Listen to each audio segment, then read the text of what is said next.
Nessa girl, it's 9:11 in the morning. We up at this thing early. How you doing this morning? Let me start out by saying, y'all, last week I know we had a whole lot of inconsistency. I was all over the place, but it was a holiday weekend. It was hard for me to get back on track after that. Plus, I was just fucking tired. And I just took a little time for myself. Nevertheless, we up and at 'em. It's early. It's 9 o'clock in the morning. And we finna talk about them Real Housewives of Potomac, because them hoes had it going on last night. Okay. First, I want to say, the episode opened up with Ashley talking about, as a gesture of good faith, I'm going to renegotiate this prenup with Michael. Ashley, let me tell you something, mama. You one old crafty helper, but you can't pull the wool over my eyes. I dipped back in my bag of tricks and I said, I see you. See, I see what you're doing. You setting yourself up for the long game. You know what I'm saying? Because the little extension that you're doing on your prenup don't swing the boat left or right. But we're going to talk about that when we get down to that portion of the show. Gizelle in that blood facial, that vampire-ish shit you got going on is why the fuck Sherman don't want to be bothered with your ass right now. Because you was sucking the blood and the life up out of him. I'm going to tell you something, and we're going to talk about this a little later. That man was mad about that People magazine article. It scared the entire shit out of him because he thought that y'all was moving along like this and you were moving along like this. You was moving too fast and came on way too strong. But I'm going to say that for a little later. Is it me? Or do Monique mama look good? She looked good down to the shopping for the gowns. Quiet as it's kept. I don't know what I was expecting, but I was thinking Monique's mom was going to be more of like an older woman, more matronly looking. Like Monique mama look like she got it going on. And she said she lived down in Florida. Yes, God, Miss Florida, go off and let her have with Chris Money buying gowns and shit. You know that's right. But Monique's mom looks really good. They do look alike. And I was happy to see that they're indoctrinating Monique's mom into the thing. But Monique, either they played this scene out of sequence or you just don't learn, lil' mama. Because after them hoes would have been getting me together from Nema Cola to that car accident to the party bus about my alcohol consumption, my potential alcoholism, how I'm coping with my life situations with alcohol. When that man offered you champagne, mommy, you were supposed to say no. You were supposed to fall back into your early Tina Turner days and say, Coca-Cola, please. You were supposed to ask for a Coca-Cola. You was not supposed to get the champagne. And then your mama was over there. She was so classy based. Ma, you want a glass of champagne? No, I think I'm all right. And then somebody, either you or homegirl, go scream, that's more for us. No, no, no, no, no. Like Juanita Bynum said, no, no, no, no, no. Wrong thing. Daughter, we gonna give you a chance to get it right at the next fitting, okay? Robyn, can I use your bathroom? Hell no, Troy. Okay. This is completely independent of Robyn's women empowerment thing. But women empowerment seminars is the new motherfucking scam, okay? And maybe it's because I live in Atlanta and every week some bitch, a Instagram bitch, a reality TV bitch, a D-list music bitch having a women empowerment with a panel, with a guest speaker, with a this at some hotel ballroom. And I'm sorry, y'all, as far as I'm concerned, these women empowerment seminars are the new flat tummy tea and the new skin tea. As far as I'm concerned, it is the new scam and it is the new hustle. I'm sorry. I feel like if you really been through something that you want to share and you want to give back to women and you truly want to empower women, okay, and you have the financial wherewithal to do so, or you walk in social circles to be able to mobilize enough dollars to do so, then the information you should be giving away for free. Okay? Yandy killed me with hers. Shawnee killed me with hers. And now Robyn, you know, although from the previews it looked like Robyn's arm was pretty well to do, but the thing about it is too, and this is what I don't understand. Women empowerment, and you fill the room up with a bunch of women who really don't need the message. You know what I'm saying? Not to say that rich, well-to-do, high society women can't benefit from it, but my whole thing about this women empowerment is take that shit to the middle of the hood where it's accessible to the women that really need it and offer them the information for free. That's women empowerment to me. I find it so odd that everybody want to empower women with their finances, empower women with their businesses, empower them with their finances, then want to charge them $99 to get in. You know what I'm saying? To me, it sounds like a come up. Now, don't get me wrong. I do think that people should be paid for their expertise, so on and so forth. But expertise is the key word. I just don't feel like people should have to pay to hear your ass get up in front of a podium and repeat a whole bunch of Facebook statuses, because quiet as it's kept, that's what this stuff be. You know, you have people like, you know, I see Mona on them all the time, Candy do them all the time. And the thing about it that gets me with these women empowerment seminars is that they just be so damn broad. Y'all be inviting any and every damn body, and there's bits and pieces to this shit that y'all don't understand. You know, you going to a seminar and hearing Mona speak may motivate you, but the reality of the situation is if you're trying to be the next Mona Scott Young, there's college, there's internships, there's experience. There's just a lot of shit that go into you becoming these people that you try to, you know, emulate and want some motivation for. And I'm not knocking people that do them, but I feel like a lot of times these empowerment seminars, these get rich quick schemes, these sell this, these pyramid things, take advantage of vulnerable people who are looking for a quick fix or a lucky lottery ticket to get them out of damn shambles. You know what I'm saying? And then the people delivering the information, as far as I'm concerned, are not medically or educationally qualified to be trying to empower nobody. Nevertheless, keep doing what you're doing. That's my whole spiel. And maybe I'll do a whole nother video about the latest scam of the century, women empowerment. Do y'all notice men don't never have men empowerment seminars? And I guess the rebuttal would be because it's a man's world, and so we'll say that for later. Candice, daughter, listen to me. And I'm finna be so real in this moment, maybe more real than I've been in a very long time. I just really don't like your relationship with your mom. Flat out, I just don't like it. I think it is unhealthy. And maybe because it's foreign to me. I don't know. Your mom will be the one that's qualified to tell me.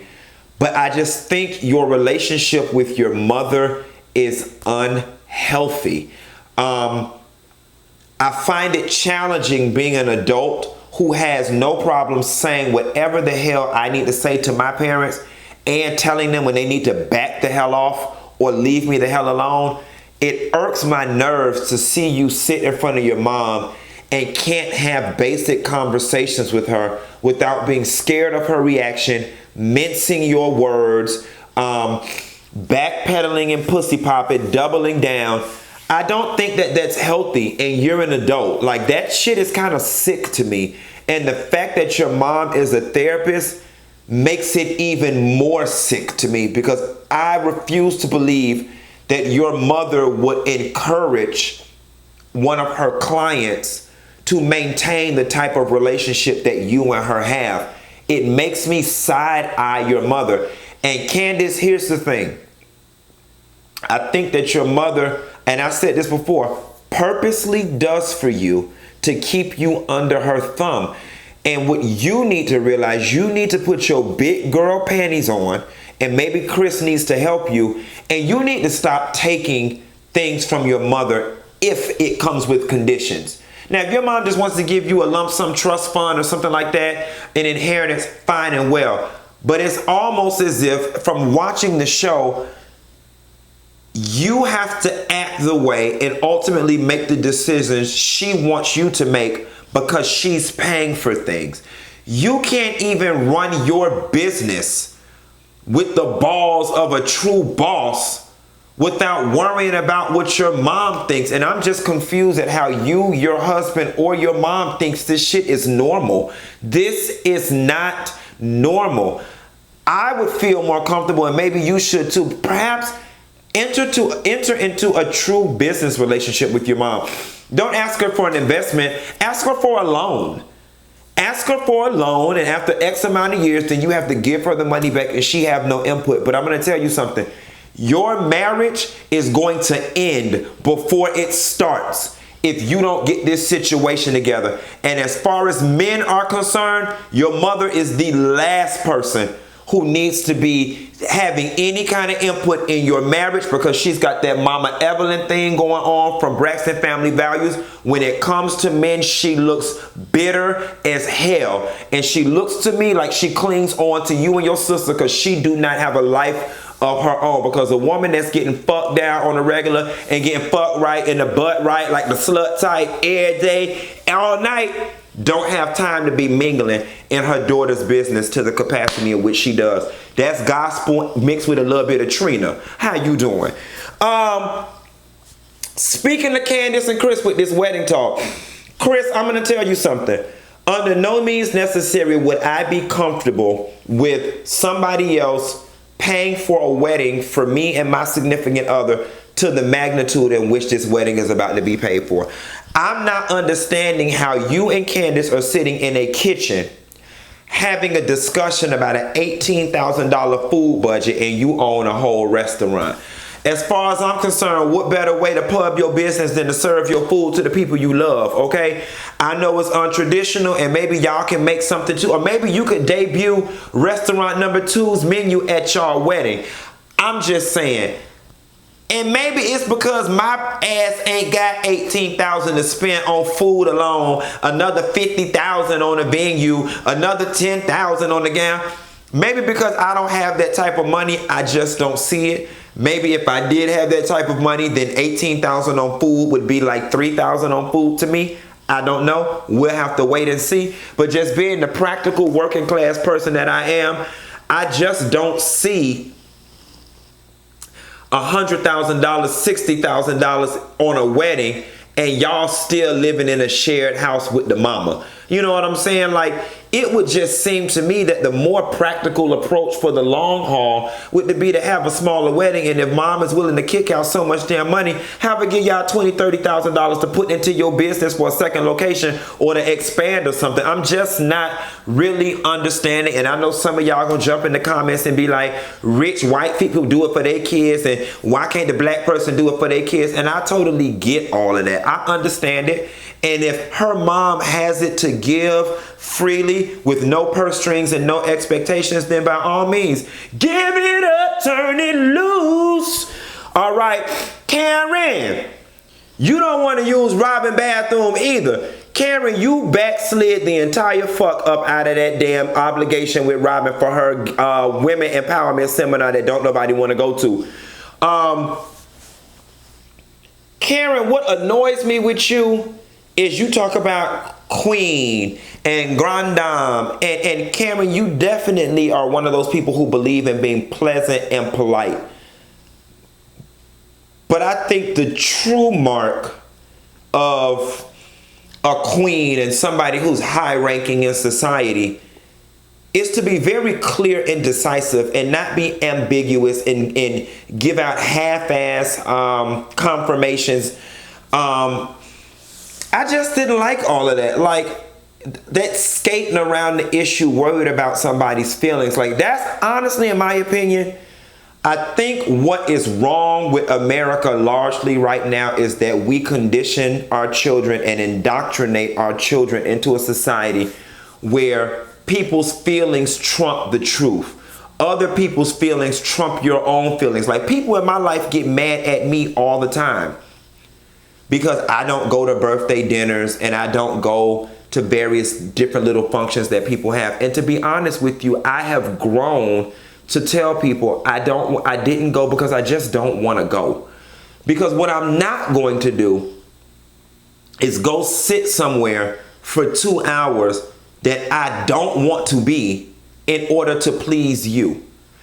Now, I understand an occasional sacrifice has to be made from time to time for important and special things, but is it really living your best self to make yourself miserable for 2 hours just for somebody else's enjoyment? I'm not doing that. And there's not a friend or family member alive that I'm going to put before myself and my own mental sanity and my own emotional well-being. And that's just true tea. And I've had to evolve to this person. What I've learned to do when it comes to scheduling and events, because I was known for being the flaky friend.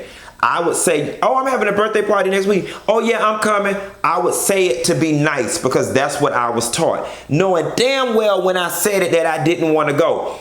I've learned, my friends, I've learned to just tell them outright.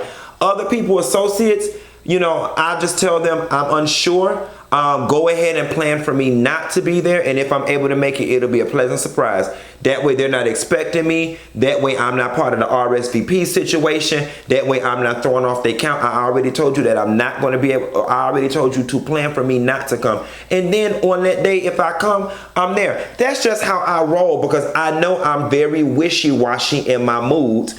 And I fly like a bird. You can't ask me on Monday what it is I'm doing on Friday and do I want to come to a function on Friday. I don't know how I'm going to feel on Friday. And unfortunately for me, I'm one of those people who kind of live based on how I feel at the moment. Others are planners. I'm just not. Nevertheless, Monique, I want to say this. Oh no, let me go back to Robyn real quick. Robyn, I can't get into you getting mad with people for not wanting to come to your event or being able to come to your event.